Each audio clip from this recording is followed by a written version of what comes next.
인생은 선물입니다. 여러분의 인생의 삶은 선물입니다. 사람으로 태어나서 또 사람으로 살아갈 수 있다는 것은 하나님의 놀라운 선물입니다. 선물이 무엇입니까? 선물은 첫째로 기분 좋은 것입니다. 둘째로 선물은 공짜입니다. 공짜가 아닌 것은 선물이 아닙니다. 노력한 결과로 얻는 것은 선물이 아니라 보상입니다. 보상 중에서 최고의 보상은 상입니다. 상은 공짜가 아닐 뿐더러 많은 노력을 해야 상을 받을 수 있죠. 상은 노력을 해야 받을 수 있는 겁니다. 올림픽 금메달은 엄청난 노력을 해도 받기 어렵습니다. 제 생각에는 올림픽 금메달보다는 노벨상 타는 것이 훨씬 더 쉽다고 생각합니다. 왜 그렇게 이야기할 수 있을까요? 노벨상은 잘 놀다가도 받을 수 있고요. 또 아주 열심히 싸우다가도 노벨상을 받을 수 있습니다. 일본 사람 몇 사람은 놀다가 노벨상을 받았습니다. 상을 받은 자신도 깜짝 놀랐습니다. 노벨상을 전혀 기대하지 않았기 때문입니다.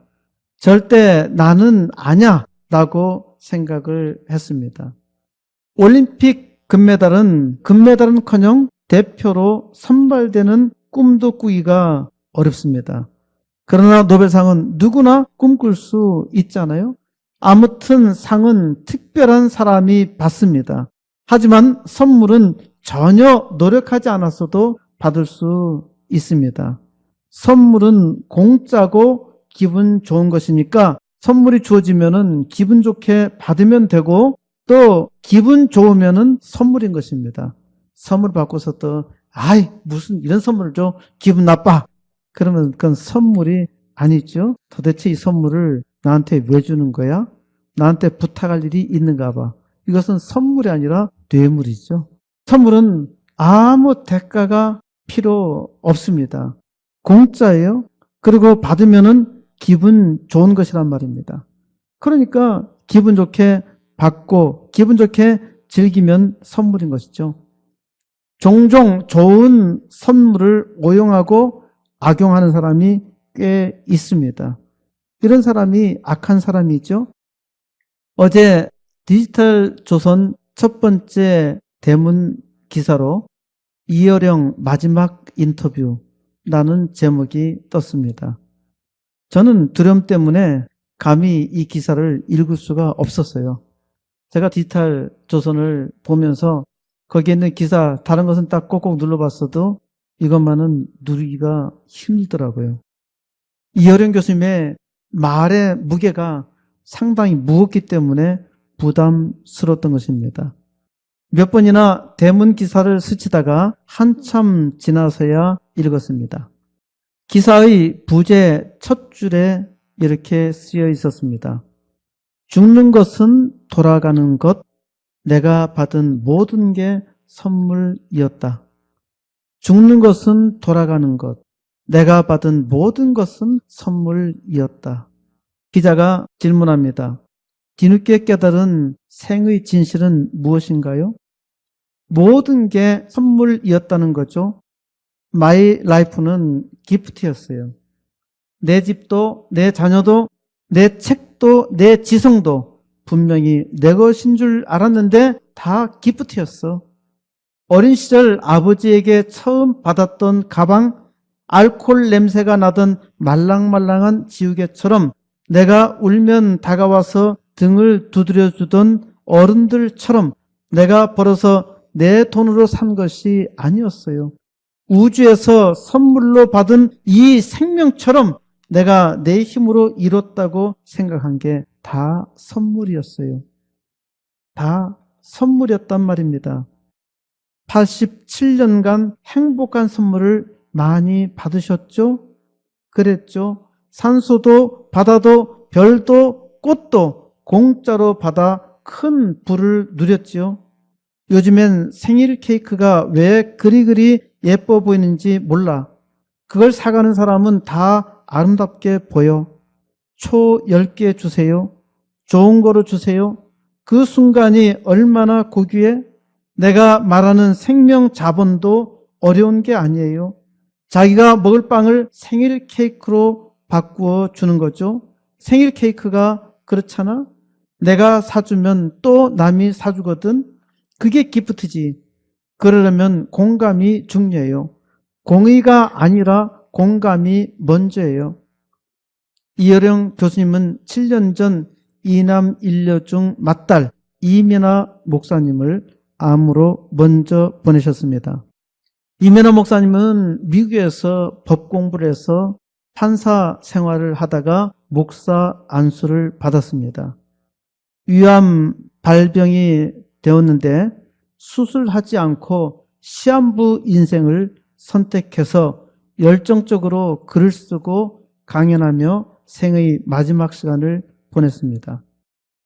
기자는 이여령 교수님에게 항암 치료를 받지 않는 까닭도 따님과 관련이 있는지 물었습니다. 따님과 관련이 있어서 항암 치료를 받지 않은가 물었던 것입니다. 내 딸이 그랬어요. 그 애는 죽음 앞에서 두려워 벌벌 떨지 않았어요. 지금 나가면 3개월, 치료받으면 6개월 선고를 듣고도 퇴원하니까 도리어 의사가 놀라서 김이 빠졌어요.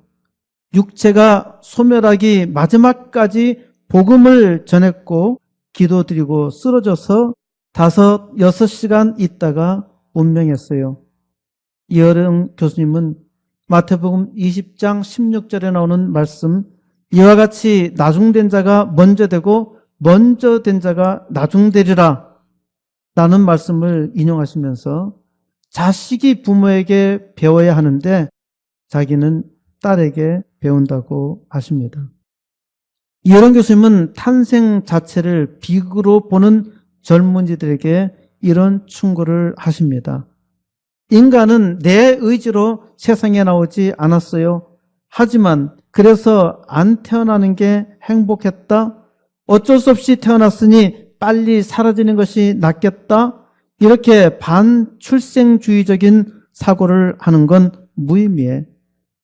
제일 쉬운 게 부정이에요. 긍정이 어렵지요?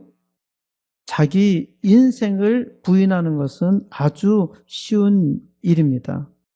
가진 것이 없으니까, 머리가 나쁘니까, 능력이나 빽이 없어서 라고 말하는 것은 어리석다 못해 악한 것입니다.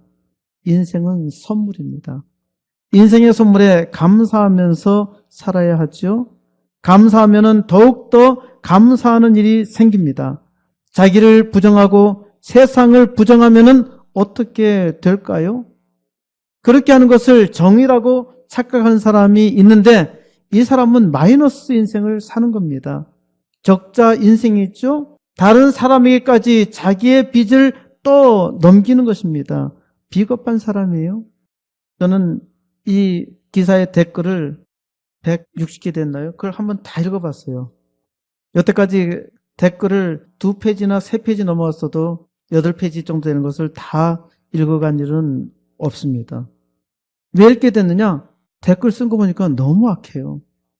사람들이 어떻게 이렇게 악할 수가 있을까? 긍정적으로 댓글을 쓴 사람은 10% 정도에 불과해요. 80%가 부정이에요. 헬조선이라는 말을 많이 하잖아요. 저는 이 말을 잘 안 담는 게 이 말을 자꾸 하면은 그것에 대해서 교육이 됩니다. 무슨 헬조선이에요? 북한은 조선인민민주주의공화국이니까 거기는 헬조선이 맞아요. 그러나 대한민국은 얼마나 소망이 있고 비전이 있습니까? 왜 이런 나라를 헬조선이라고 그래요? 헬조선은 북한이 헬조선이라고요. 어떻게 그럴 수가 있어요? 자기들은 악마의 사신인 것처럼 명령하고 군림을 합니다. 이여령 교수님의 말은 힘이 되고 위로가 됩니다. 이분 책 읽으면요 힘이 나요. 조선의 정신, 한국인의 자부심과 정신을 세워요. 기가 막히게 풀어가죠. 그런데 악한 사람들은 사악한 말로 사람을 죽이고 있습니다. 얼마 전에도 악플 때문에 사람이 죽었다고 하잖아요. 나는 도무지 이해가 안 돼. 왜 그렇게 열심히 살아간 사람들까지 나서서 그렇게 죽어라 하고 비난하는지, 왜 그렇게 인생을 사는지 모르겠어요. 우리 인생은 소중하단 말입니다. 내 인생 내가 살기도 참 바쁘다고요. 그런데 왜 비난하면서 남을 말로 죽여가면서 사느냐 말입니다. 우리나라 대통령도 그런 사람이 있어요. 불행한 얘기죠. 박수익이라는 사람이 이런 댓글을 남겼습니다. 교수님 참 걱정입니다. 나라가 여론이 두동강 나 있고 대통령은 무슨 원한에 사무쳐 있는지 독선과 아집으로 통치하려고 하고 경찰관이 미 대사관 담장을 넘어가는 여학생을 붙잡으려다가 성추행 고소라는 전대미문의 희한한 단어 때문에 멀뚱 쳐다보는 현실, 이게 나라입니까? 여야간 정치인들이 내뱉는 언어가 저질에서 추악으로 넘어가는 현실, 구한 말을 보는 듯합니다. 60년대 흙 속에 저 바람 속에 나는 언어를 통해 현실과 철학을 융합하는 듯한 언어로 독자의 마음을 사로잡고 독재와 외압과 탄압의 어지러움 속에서 현실을 늘 객관적으로 바라보는 사고를 키우게 된 것, 교수님의 덕분입니다. 참 나라가 걱정입니다. 이제 선생님이 가시면 여기 지면에 누가 또 학문과 철학의 용어로 독자들의 마음을 위로할 리가 누가 있을까요? 이 어지러운 현실에 누가 위로의 마음을 던져줄까요? 돈과 권력과 명예에 미쳐버린 요즘 세상에. 이어령 교수님은 사람만이 부여받은 선물인 말의 위력을 아주 위력 있게 쓰신 분입니다. 한국인의 정신 문화를 창조하시려 애를 쓰시던 분이 하나님의 은혜를 인문학의 언어로 당당하게 증거하시던 분이 떠나야 한다는 현실이 심히 애석합니다. 이혜령 교수님은 문학으로 성경을 가르쳤습니다마는 자기가 하나님을 믿은 후에는 천상의 언어로 말씀을 증거하셨어요. 하나님을 믿고 성경을 보니까 성경이 어떻게 이렇게 다를 수가 있는가? 성경 말씀은 사람의 말이기도 하지만 사람의 말이 아닙니다. 믿음이 없는 사람에게 성경은 사람의 말로 들려주지만 하나님의 말씀으로 살아납니다. 오늘 또 우리는 다윗의 시를 읽었습니다. 이 시로 다윗이 아름다운 시를 지은 시인이라는 점을 드러낼 시평론가는 전혀 없습니다. 다윗 왕의 시는 하나님의 선물입니다. 이 선물을 받은 사람은 기뻐하고 그 선물을 세상에 자랑하며 나눠줍니다. 하나님의 권능이 시편에 가득 차 있습니다. 주님의 은택이 충만하여 그 선물을 능히 깨닫고 능히 선물을 감당하시기 바랍니다.